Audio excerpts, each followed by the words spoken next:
Hi Jacob, so thank you for another really in-depth review. I apologise for the angle. I've got my phone balancing on my laptop and I'm having to sit in the bedroom because we've got kids here and this is the quietest place in the house to do it. So I didn't realise that you had a rolling handle. That makes life a lot easier.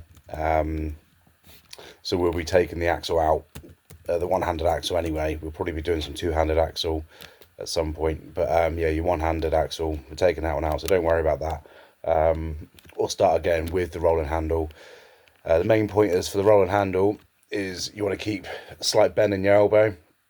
You'll be tucking the arm as well, so you want to imagine, I don't know whether, I'm assuming Clint would have told you, or you would have figured it out, but when you're doing a deadlift, a two-handed deadlift, obviously you're trying to bend the bar around your shins.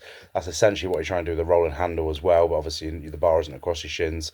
You want the loading pin middle of your feet, and then obviously you grab an overhand the rolling handle as you would do, but then you want to be tucking that elbow in and flexing that lat, protecting the armpit. This is what you want to think about, is protecting that armpit. That's going to get everything locked in.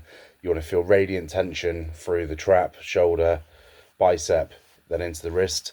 So with the rolling handle, you can cup a little bit. You don't want to over exaggerate the gooseneck, because as the weight gets heavy and the handle starts spinning, it's just going to open the wrist up, which is going to make it harder to hold anyway. So just slight kink in the wrist.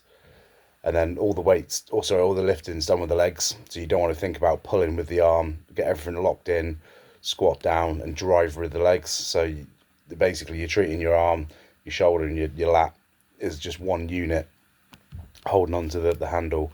So we're gonna work up to a max with that.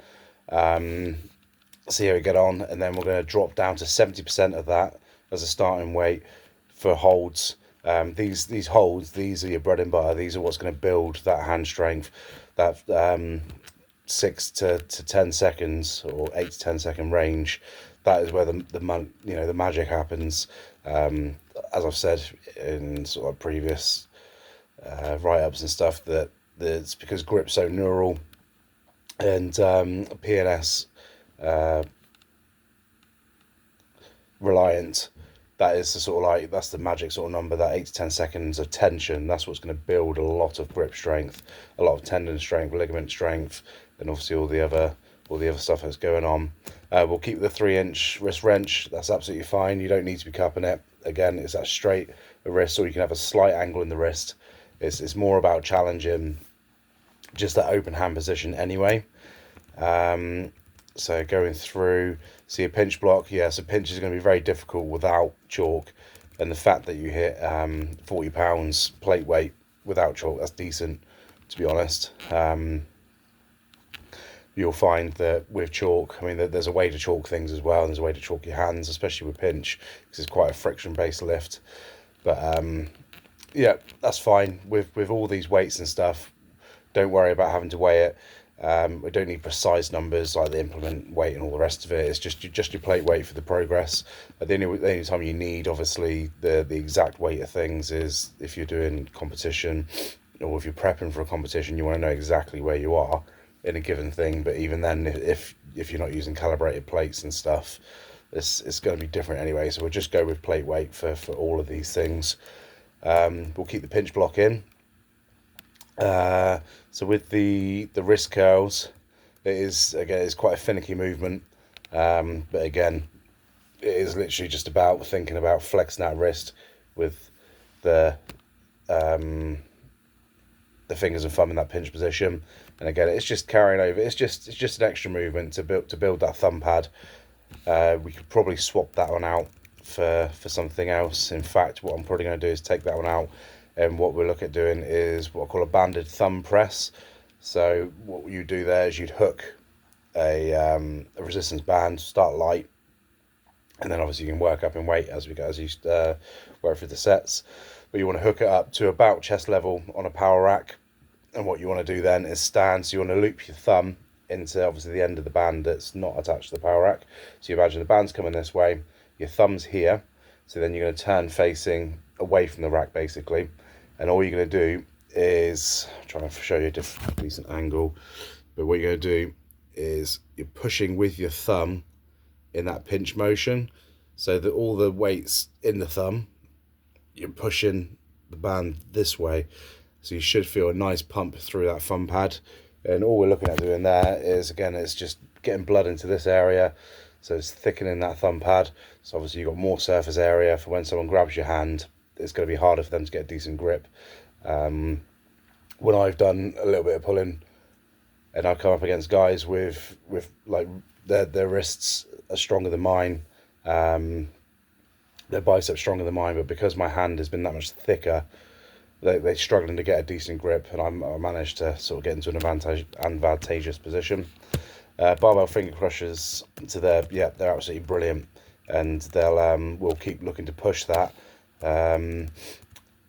So anywhere between 6 and 12 reps. So what we'll be doing now is looking at decreasing reps slightly, adding a little bit of weight, and working that. So Clint did good giving you those. Reverse curls are fine. The seated dumbbell wrist curls, again, if your wrist naturally pronates due to mobility or anything like that, just go with it. Don't worry about it being a strict wrist curl. Go with your anatomy. Again, it's more about, like you said, with the supination and pronation as well, it's more about the therapy side of things. It's just keeping all the tendons and ligaments working, happy. And the main goal of day 3 is just to give you a bit of balance in your forearm development, because obviously with grip, with strongman, with powerlifting, with any sort of lifting, especially arm wrestling, it's so much flexion. Obviously your flexor muscles are going to get so much work, and the tendons in this side of the elbow, that the reverse side gets neglected, and this is where we tend to end up with things like tendinopathy, your golfer's elbow, your tennis elbow, stuff like that, carpal tunnel. So day 3 is purely about just keeping everything balanced. So everything there is absolutely fine.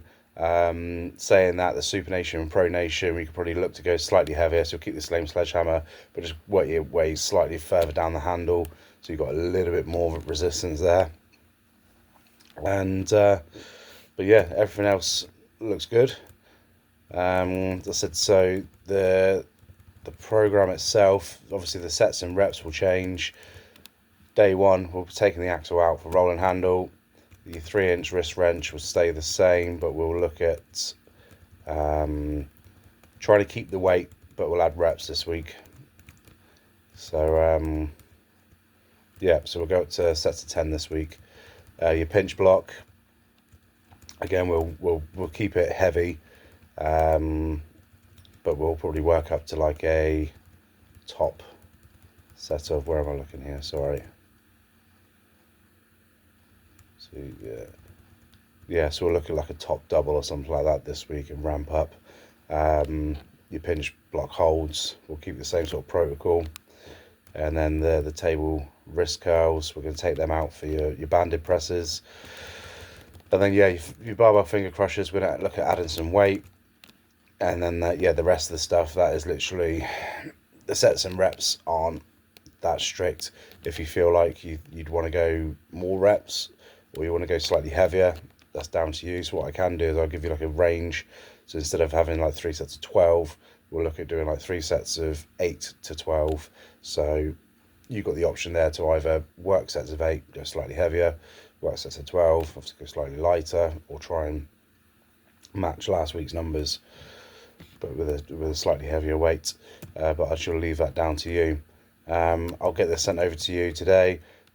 My fault entirely for the videos last week. I put them into a private folder and made the videos private as well, thinking that if I sent you the link, you'd still be able to access them. But what I'll do is I'll just make it all public, and then it's there. Then if anyone else sees it, that's absolutely fine. But yeah, I'll get that uploaded and send you the program, and yeah, let me know how you get on.